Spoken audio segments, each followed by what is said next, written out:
जन्नत है तेरा ताबीज जन्नत है, ओ जन्नत है तेरा मुखड़ा तेरी हर चीज जन्नत है, ओ तेरे पैर भी जन्नत है, ओ तेरे शहर भी जन्नत है, ओ असी भी जाने इको सा तेरे शहर भी जन्नत। السلام عليكم احبابي، مرحبا بكم في فلوق جديد. نتمنى انكم تكونوا بخير وفي احسن الاحوال. شنو كتعاودوا؟ شنو الاخبار ديالكم؟ الجو عندكم كيفاش داير؟ باقيين في الحجر الصحي ولا نتوما خرجتوا شويه تلقاوكم؟ المهم اللي ما عرفش الاسم ديالي ابتسام. مرحبا بكم في القناه ديالي اللي بغى يتعرف على الهند والثقافه الهنديه والتقاليد والعادات، ونشارك معكم احيانا يومياتي من الهند. اليوم غادي نمشيو عند واحد السيد اللي عنده علاقه بالاروفيدا. اروفيدا طب بديل منذ سنوات قديمه كيتستعمل هنا في الهند، معروف في العالم كله. اظن ان الدول العربيه هما اللي قليلين كيجيو هنايا باش يداووا بالاروفيدا، دونك خصوصا كيكون في بنغلور كيرالا مشهورين بهذا الطب البديل، أو يعني الناس كيمشيو لهاد المدن هادو باش يتعالجوا. الطب البديل هو خلاصه، نشرح لكم، هو خلاصه ديال الاعشاب النباتات اللي كيجمعوها الاطباء. دونك هاد الطب هذا كيتقرا في الكليات بحال الطب الادويه. الخلاصه ديال الاعشاب الطبيعيه اللي كيكونوا هما اللي جامعينها. كنعرفوا الهند انها ما شاء الله عندهم بزاف ديال الانواع ديال النباتات. هادوك كي يستخلصوها وكيصوبوا هذاك الزيوت كيستخلصوهم بواحد الطريقه معينه وكيابليكيوه على الجسم ديال الانسان والشعر ديالو الناس، وكذلك كيستعملوا اليوغا. وهادشي نهضر لكم عليه مني يحلو ان شاء الله نصور لكم. علاش لا؟ اللي مهتم بهذا الطب هذا غادي نمشي باش ناخذ ازرا. هي اللي قالت لي انها خدات واحد الماركه معينه ديال الزيوت اعشاب، وكذلك شنو اخر، شامبو بلسم وماسك للشعر، تساقط الشعر، ونفعها. هي استعملته مده ديال 3 اشهر. وغادي نمشي نشوف الا كاينه شي حاجه اخرى، ولا ناخذ نفس الماركه اللي خدت هي اللي نصحتني بها. وكذلك باش تعرفوا على، ونقول لكم حتى الاثمنه يعني ماشي شي حاجه غاليه بزاف. الاعشاب هنايا عنده الزيوت ديال الاعشاب. نقول لكم الاثمنه ديالكم، الاثمنه اللي كنتو مهتمين نتومايا. وكذلك غادي نمشي نجيب واحد الكسوه ديال الحنه. كيف ما قلت لكم عندنا استعدادات ديال الحفل الزفاف ديال لوسي. دونك حفله غادي تكون بسيطه ان شاء الله. باقي دابا غادي نمشي نجيب الكسوه ديال الحنه ديالي، وناخذ الاكسسوارات ديالها كاملين، البنجلز ديالهم كبار وشي تيكا، وهذاك الشيء خصو يكون مناسق مع الخضر. تنشاركوا معكم ان شاء الله من نجي. وغادي نمشي معاها باش تاخذ ستائر البيت ديالها، وغادي تاخذ قرطه هما هي كتلبس فوق السروال، وكيلبسوها البنات ولا العيالات هنايا ملي كيكونوا خارجين. طريقه تشامبي واحد المساج اللي تقليدي مهم، راه نفعني بزاف انا الشعر ديالي. الهنود كلهم كيستعملوه قبل ما ينعسوا، كيديروا هذاك المساج ديال الشعر تشامبي زيت الكوكو ومع الزنجبيل. اللي عنده تساقط الشعر يزيد عليه الزنجبيل. الا بغيتوني نعاود ندير لكم المساج ملي غادي نجرب هاد الزيوت هادو، ندير لكم الطريقه ديال المساج اللي غادي ما نطولش عليكم. نديكم معنا، دوزوا معنا هاد النهار هذا. دابا الصباح غادي نخرجوا، غادي نمشي ناخذوا هذاك الشيء اللي قلت لكم، ومن بعد نرجع للدار نكمل لكم.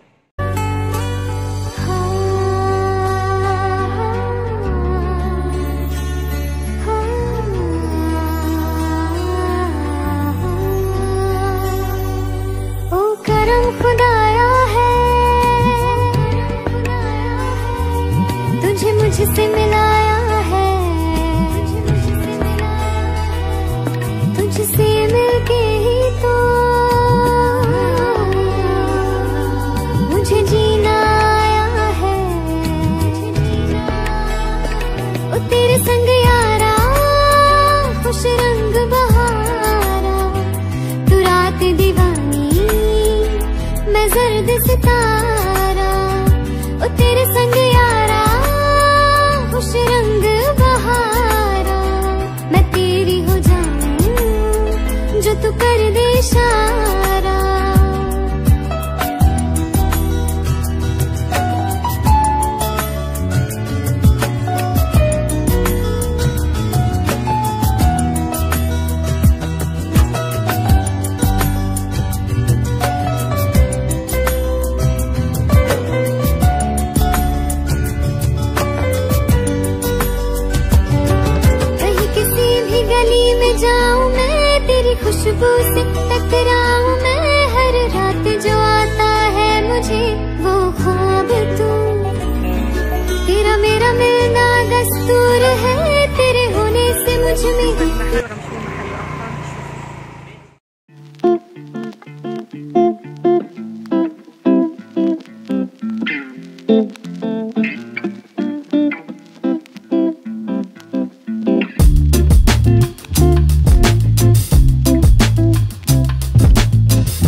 النتيجه اسرع، والناس كلهم اللي خدا هذا كيرجعوا ويعطيني غير الشامبو والبلسم ديالو والزيت ديالو، ما عطانيش الماسك، قال لي غير هادو.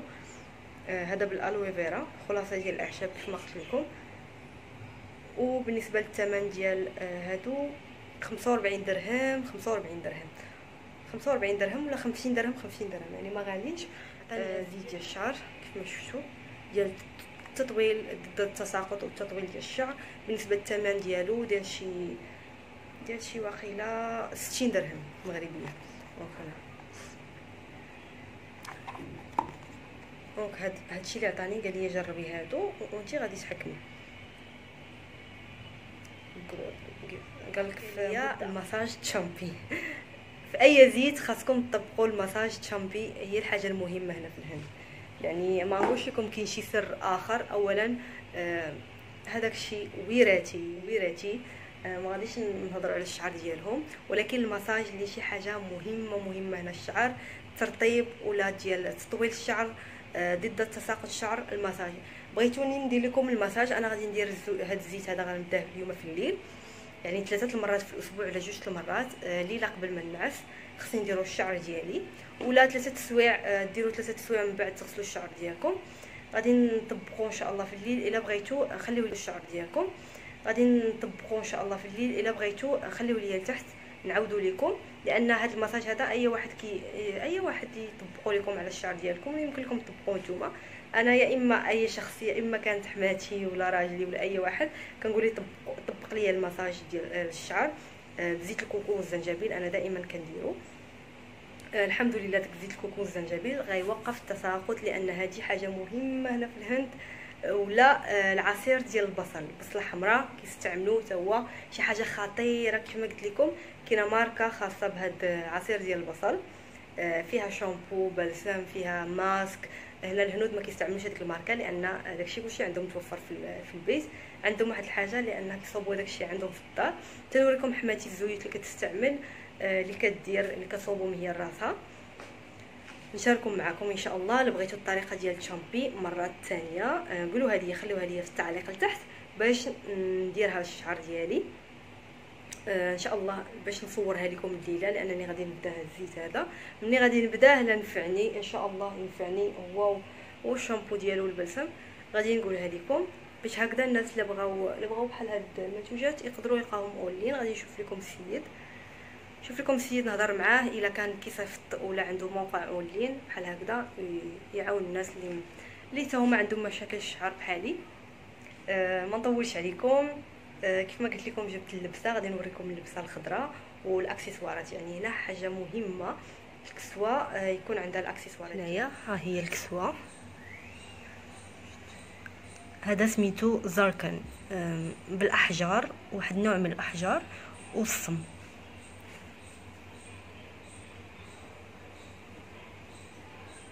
خديتها في هذا اللون هذا قريب الاخضر. هذه سميتها قراره او شراره. دونك هذه باكستانيه، التصميم ديالها باكستاني. هذه اول مره غادي نجرب هذه الانواع ديال الملابس. انا كيعجبني الاشياء اللي تكون عاديه سامبل، لهذا كنفضل هذاك المصمم عنده شي حاجه اللي يونيك وكذلك زوينه وبسيطه. يعني هذا السروال ديالها،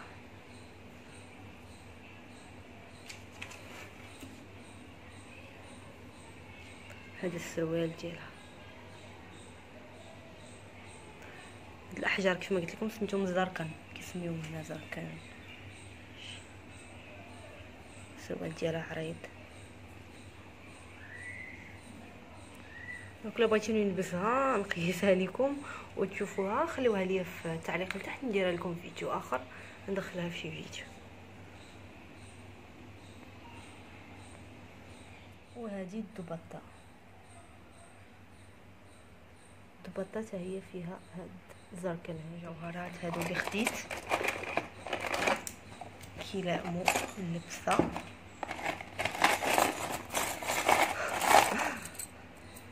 بزاف ياك.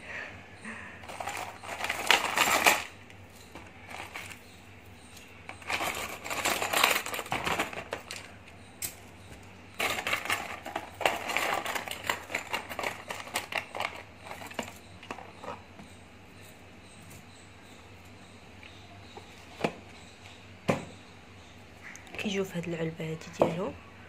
هادو هنا كتلبسها، وخديت ليهم هاد الدوانك واخا شويه كبار شويه، نسقتهم معاهم. هذه كلها طانقه. دونك الهنود عزيز عليهم الاكسسوارات.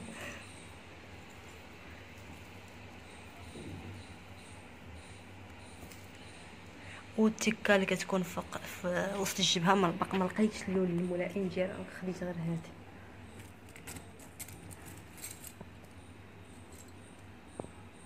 بحال هكا كيجيو.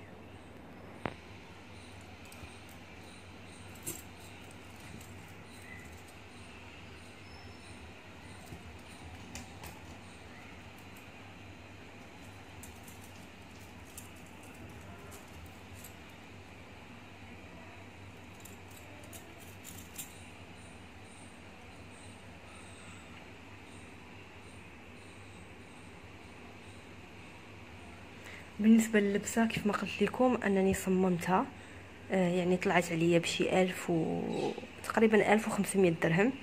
وهاد الاكسسوارات خديتهم ب 150 درهم، لانهم هادو ماشي الاخرين البلاستيك اللي كاينين، ماشي البلاستيك العادي اللي كيتهرسوا. هادو حاجه مزيانه كاليتي. كاينين الرخاص يعني على حساب كل واحد والبيجي ديالو. هادو كلهم مع هادو خديتهم حتى هما 150 درهم. كاينين الرخيص هنا في الهند، يمكن لك تلقاي رخيص والغالي على حساب كل واحد والجيب ديالو، كل واحد على حساب الكاليتي كذلك. يعني ما كيعنيش انهم اكسسوارات كاينين 150 درهم والفوق، كاينين قل، كاين 100 روبيه 200 روبيه، يعني 20 درهم 25 درهم 30 درهم رخيص كاين. وكاين الغالي الا بغيتي زعما كاين شي حاجه اللي تلبسيها مع كسوه زوينه وتبقى مده طويله، بطبيعه الحال خصك تاخدي شي حاجه زوينه. كان خفيف ظريف عليكم. الا بغيتو ندير لكم الطريقه ديال الشامبي مره اخرى نقولها لحماتي حتى كاينه.